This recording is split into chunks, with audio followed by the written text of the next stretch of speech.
Yo, what's up guys? Welcome back to the channel. So, with UFC 326 wrapping up last weekend, we now know who's going to be on the UFC White House card. So today, I'm going to take you guys through the card and give you my picks and predictions and also tell you what I think about the card. So, let's start off with the first fight, which is going to be Diego Lopez versus Steve Garcia in the featherweight division. I'm personally a really big fan of this fight. I think it's a super high level fight and a very intriguing fight to watch. This is a very important fight for both of these guys and a really important fight for the featherweight division. Alexander Volkanovski is coming off of 2 wins against Diego Lopez. Diego Lopez needs this rebound. He needs to win this fight. He does not want to go on a 3-fight losing streak. And Steve Garcia is on a 7-fight winning streak, with most of those coming by knockout. He most recently knocked out David Onama in August of 2025. And I really think that both of these guys are going to come out and they really need these wins. My early prediction is going to be Diego Lopez by round 2 TKO. Now, don't get me wrong. I think this is one of those fights where you cannot take a second away from your screen when you're watching. I think either of these guys can land a really quick flash knockout, knockdown, or honestly sting one another at any point in this fight. But I think that Diego Lopez is just the more powerful guy. He's the more technical striker. I know when you think of Diego Lopez, you do not think of super technical on the feet. You think of his elite Brazilian Jiu-Jitsu, and you think of his super freakish power on the feet. Steve Garcia has a lot of power too, but he tends to step in a lot, and he tends to get hit a lot.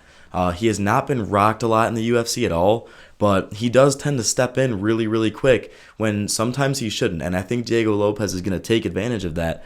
And I think he might use some of his ground game. He might use some takedowns, maybe get some clinches up against the fence to kind of make Steve Garcia worry about the takedowns, maybe make him a little bit more timid on the feet.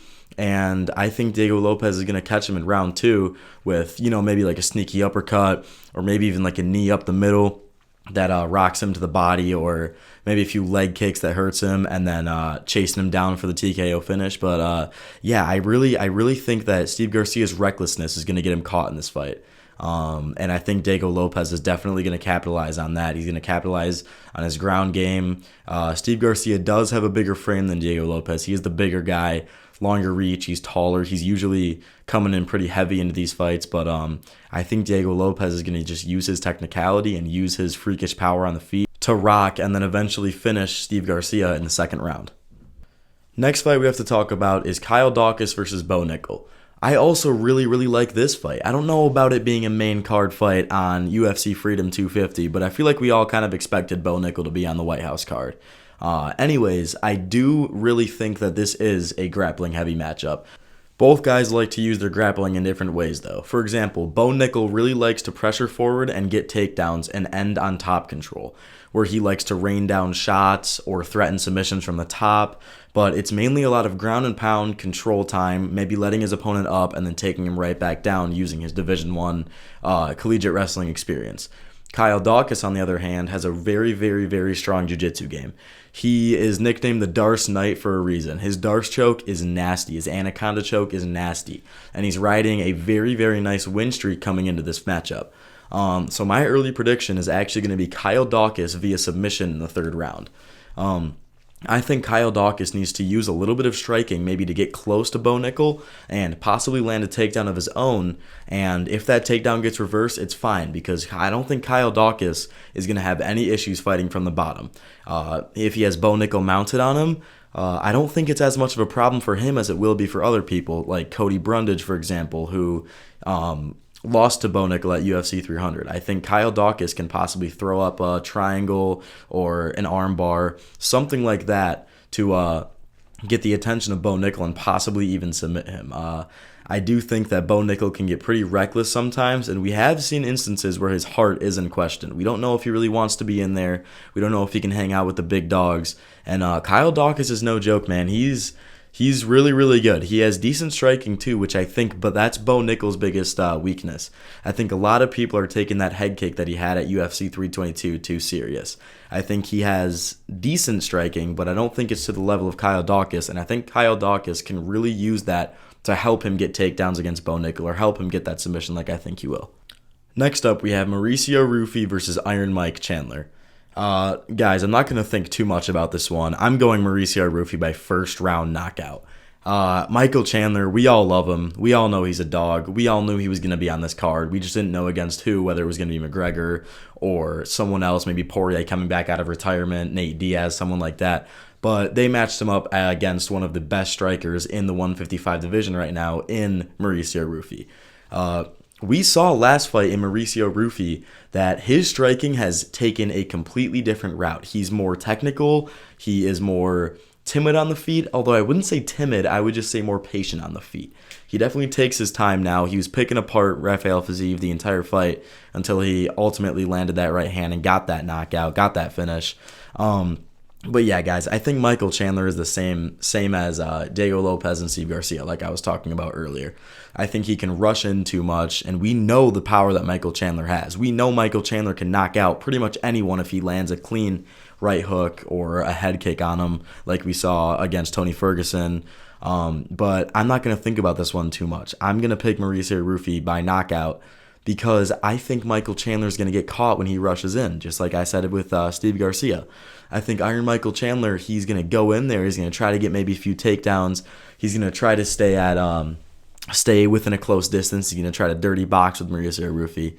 And Rufy is so quick and so bouncy and light on the feet that I don't think Michael Chandler is going to be able to get a hold of him or even get close enough to punch him. I think Rufy is just going to outclass him. He's going to out-technicality him. He is just a more technical fighter, and he's super, super powerful too. So I see Rufy winning by like a spinning wheel kick or maybe a head kick, maybe even a right hand down the pipe. But yeah, give me Mauricio Rufy by first round knockout. Next up, we have Sean O'Malley versus Aiemann Zahabi at the 135 bantamweight division. I'm not a super huge fan of this fight, guys. I mean, I understand that it might make sense for the weight and for the division and how it's going in the direction that it's going, but I would have probably booked like an O'Malley versus Umar or something like that. But I think what the UFC was trying to do is make sure at least one American on the card wins, right? I think this is pretty much a given win for O'Malley. Zahabi is just not elite anywhere. What I've seen from him, he's a great all-around fighter, but he does not excel in anything more than O'Malley does in his striking. I personally think O'Malley's a top 3 pound-for-pound striker in the entire UFC. His kickboxing is insane. His pace is insane. And what he does the best is manage distance. Zahabi's not going to be able to get close to him. So my early prediction is going to be O'Malley by unanimous 30-27 decision, maybe even like a 30-26 decision. I think he's going to beat the crap out of Aiemann Zahabi for 3 rounds straight. Zahabi has decent takedowns, a decent ground game, a pretty alright submission game, but yeah, I just don't see O'Malley getting taken down by Zahabi or getting controlled by him or stung on the feet by him, and I think O'Malley is just a bit too much of a step up for Zahabi. And I think O'Malley is hungry again. He wants to get that belt back. I think he's going to be a very, very good volume striker this fight. I think it's going to go kind of the way that Chito Vera fight went, the second one. I think O'Malley is just going to be too much of a sniper for Zahabi. I don't think he's going to be able to get close. I could maybe see a moment where Zahabi stings him or something because that happened against Chito in the 5th round, like last 30 seconds, maybe last 10 seconds where he got hit to the body and it kind of dropped him a little and he was hurt after the fight. But yeah, give me O'Malley by dominant 30-27 decision. The next fight we get to talk about is my personal favorite on the card, which is Alex Pereira will be taking on Ciryl Gane for the interim heavyweight championship. I personally love this fight, guys. I mean, you take the best striker in the light heavyweight division, best kickboxer in the UFC by a mile, and you put him against the guy in heavyweight who no one can seem to outstrike in Ciryl Gane. I see a lot of people going into this matchup saying that it's going to be a cakewalk for Alex Pereira. And you guys probably know how much I love Alex Pereira, how sad I was when he lost the first time to Magomed Ankalaev. But I don't see it being a breeze for Alex Pereira at all. Ciryl Gane is a very, very, very good striker, and he's big. He's very big. I know Alex Pereira is a very big light heavyweight, but heavyweight's a big division, man. I see this fight going one of two ways. I see an Alex Pereira knockout or a Ciryl Gane decision. And I'm personally going to go ahead and say Alex Pereira by knockout in the 2nd round. I think Alex Pereira is going to be able to stalk Ciryl Gane, possibly hurt him once or twice in the fight, and then go hunt a finish. But the way that I really think this fight's going to go is Alex Pereira is going to flick out those calf kicks, those leg kicks, and he's going to hurt Ciryl Gane's legs so badly to the point where he's kind of hobbling around the octagon, not really knowing what to do. He's going to be throwing panic takedowns, and it's going to get him caught like it did against Israel Adesanya. Adesanya got caught by Alex Pereira after he was getting stalked around the octagon because he couldn't move on that left leg, or right leg, excuse me, after Alex Pereira was just beating him up the whole fight. He's gonna throw out the calf kicks. He's gonna throw out a few left hooks, a few high kicks. Ciryl Gane's takedowns could come into factor here, but Alex Pereira's takedown defense is very, very solid, as we saw in the Magomed Ankalaev fight. I don't think Ankalaev landed a single takedown against Alex Pereira. I think Pereira's going to come out and he's going to just have a different beast inside of him, and he's going to go and he's going to hunt that finish. So give me Alex Pereira by first round knockout. We have arrived at the main event of UFC Freedom 250, and it's going to be Ilia Topuria versus Justin Gaethje for the lightweight title. Now, guys, I'm not going to sugarcoat this. I'm not going to be nice to Justin Gaethje. I freaking love the guy. I love Justin Gaethje. Been one of my favorite fighters since day one. He's going to get starched out cold in round one.